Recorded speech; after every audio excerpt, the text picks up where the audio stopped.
The first warning sign should have been the text message. Not because of what it said, because of who sent it. Noah never texted Ryan. Not once in the 3 years I'd known both men. As far as Noah knew, Ryan was simply someone from work, a friendly acquaintance, someone who occasionally showed up at company events. That was the official story. The real story was very different. So when I saw Noah's name pop up on Ryan's phone one Saturday morning, my stomach immediately tightened. Ryan looked confused too.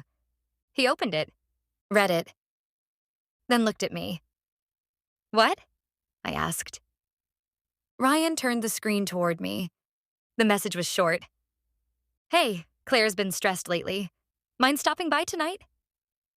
I could use another perspective. Noah. I stared at the message. "That's weird." Ryan nodded. "Very weird." Neither of us knew what to make of it.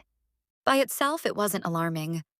Noah was friendly, easygoing, the kind of person who got along with almost everyone. But something about it felt off.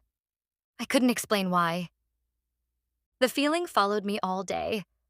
By 6 o'clock that evening, Ryan was standing in our living room, and I was already regretting agreeing to it. Noah greeted him warmly, offered him a drink, ordered takeout, turned on a football game. Everything looked normal. Too normal. I kept waiting for something strange to happen. Nothing did. For almost 2 hours. The three of us sat together talking about work, sports, vacations, and random stories from college. No tension. No traps. No awkward moments.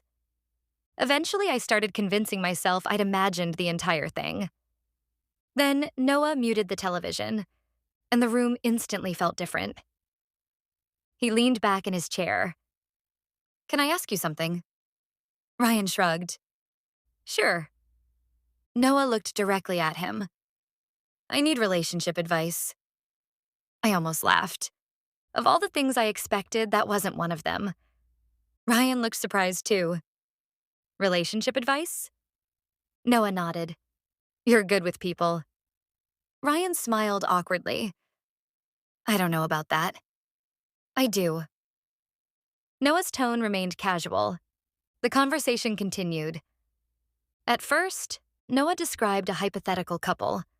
A husband, a wife, some communication problems, some emotional distance. Nothing unusual. The sort of conversation millions of couples probably have every day. Ryan started offering suggestions. Listen more. Spend more time together. Improve communication. Standard advice. The kind people give when they aren't personally involved.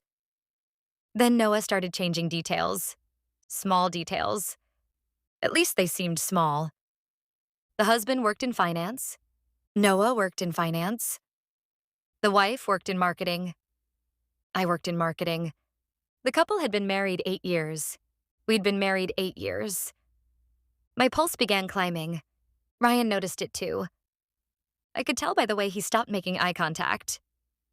Noah continued, still calm, still smiling, still talking as though nothing unusual was happening. Then he asked the question, what if the wife was having an affair? The room went silent. Not dramatically, not instantly. Just enough. Enough for everyone to notice. Ryan stopped moving. I stared at Noah. Noah simply waited. Ryan eventually forced a laugh. That's different. Maybe. Noah shrugged. What would you tell the husband? The silence that followed felt endless. Ryan looked trapped. Because he was. Every answer carried consequences. Tell the husband to leave?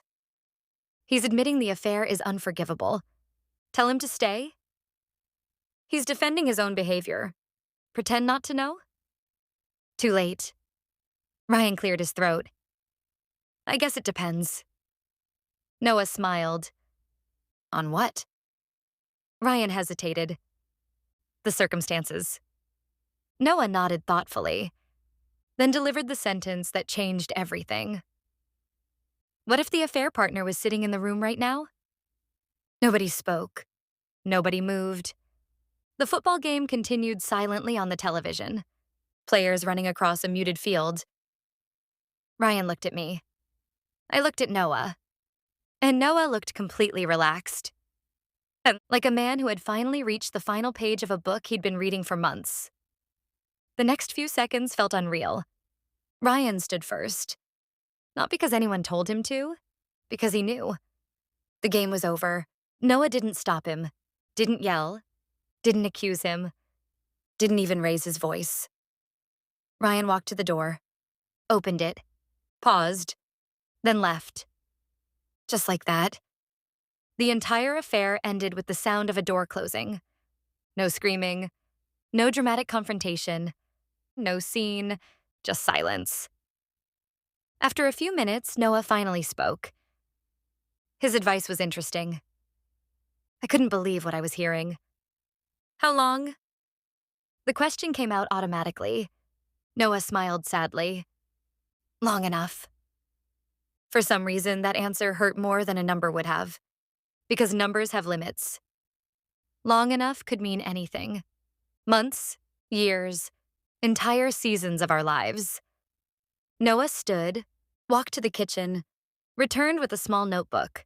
Not divorce papers, not evidence, a notebook. Inside were dates, observations, receipts, hotel names, flight confirmations, months of information. Not collected for revenge. Collected because he needed certainty. He set it on the table. I wanted to hear him explain what someone like me should do. I stared at him. Why? Noah thought for a moment, then answered. Because I spent months wondering if I was overreacting. His voice remained calm.